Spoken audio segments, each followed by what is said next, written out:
so obviously you can help escape. You know, you can shut gates behind you, and you know, use the small lifts or whatever, the small ropes to get up onto higher levels, which makes it easier to get away from enemies. So they're back, of course. There's definitely a lot more variety in. Sorry, there's definitely a lot more variety in how the enemies kill. How the players kill their victims. Like in the last game, they usually, each character has one way of killing. Like they might stab him in the back, they might stab him in the shoulder or something like that. You know, the animations that that you see when they kill them. But in Revelations, they seem to have added loads of new ones, which is pretty good. I might have just talked a lot of rubbish there. Maybe in Brotherhood there were quite a few. I don't really remember. But from what I've seen, they seem to have added quite a few new ones. Some things have been made a little more fair. Like in the last game, if you're about to stun your enemy, and unfortunately your enemy kills you just as you're about to stun them, yeah, you do get killed. You do get killed, and you miss it. But in AC Revelations, if you're about to stun your enemy as he's about to kill you, luckily you can stop them from getting more XP by causing a contested kill. That's when you kill an enemy or an enemy kills you when you're just about to stun them.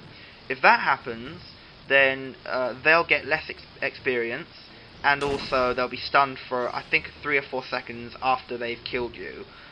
So that's pretty good. It's a little more fair than it was in Brotherhood. Whenever your hands are about to touch the back of their neck so you can stun them, and then, you've been killed. It's really annoying. Obviously, the same thing, formula's back from Brotherhood. That was a contested kill just then. The same formula from Brotherhood's back, like whenever you're being chased by a victim, you have to empty the bar, so you have to stay hidden for a few seconds. You can hide in haystacks as you could before, like I'm doing right here. I'm running away from him. You can still hide in crowds and everything like you could in Brotherhood, so obviously you can't be seen. There's definitely a lot of different weapons. In Brotherhood, a lot of the characters mostly had knives and like swords and all that, but in this game there's maces, all that kind of stuff.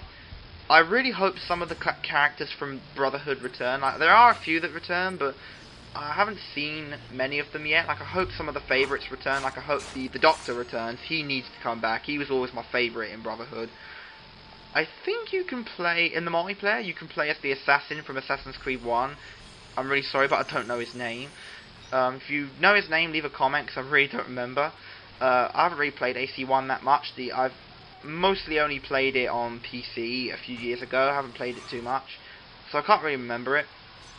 But anyway, so basically, I think you can play as him. There's quite a few characters you can play as. Apparently there's going to be quite a few more in the actual game. There's only just a few to give you a taste of what's to come in this beta. But anyway, so yeah, I don't want to give too much away. I probably already have, but I don't want to give too much away, like everything. So yeah, anyway, so far, from what the beta shows, AC Revelations may prove to have a solid multiplayer. Obviously, the single player is a little more important to me. I don't know what it is, but more people seem to care about the story in Assassin's Creed, but I can understand that. It's not like Call of Duty where everyone cares about the multiplayer and all that.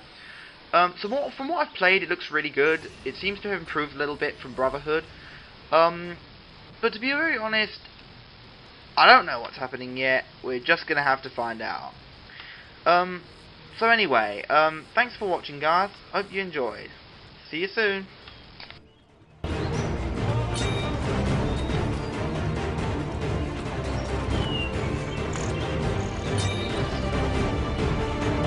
Contested kill.